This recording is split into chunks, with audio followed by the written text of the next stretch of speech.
भारत में कई बार लोग पक्षियों के आवागमन के लिए घर के आसपास दानों से भरकर टोकरियां लटका रखते थे। राजा के कोषाध्यक्ष के रसोइयों ने भी ऐसा कर रखा था। उन्हीं टोकरियों में से एक में एक कबूतर ने डेरा जमा रखा था, जो रात भर तो उसमें रहता, फिर शाम ढलते ही वापस अपनी टोकरी में लौट आता।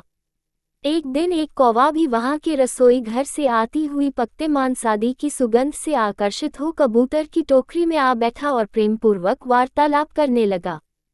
कौवे की चिकनी चुपड़ी बातों में आकर कबूतर ने उसे आतिथ्य प्रदान किया, किंतु ये चेतावनी भी दी कि रसोई घर से उन्हें कुछ भी नहीं चुराना चाहिए।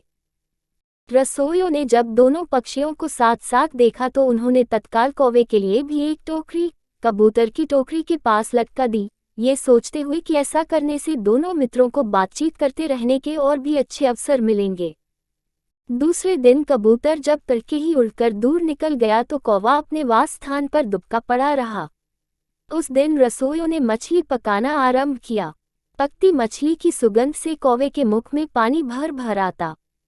समय समय पर वह टोकरी के बाहर सिर निकालता और मांस चुराने का मौका तलाशता।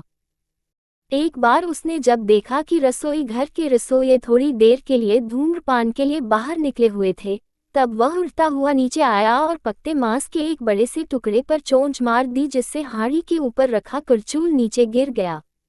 गिरे करचूल की आवाज सुन एक रसोइया दौड़ता हुआ नीचे आया और कौवे की चोरी पकड़ ली।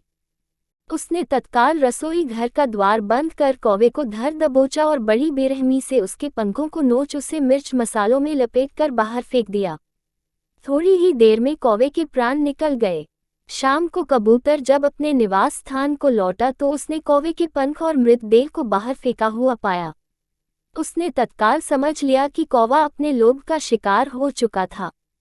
कबूतर एक समझदार और दूरदर्शी पक्षी था। वो तत्काल उस स्थान को छोड़ दूसरे स्थान को प्रस्थान कर गया, क्योंकि हर कोई अपने साथियों की मूर्खता के दंड का भागी हो सकता है।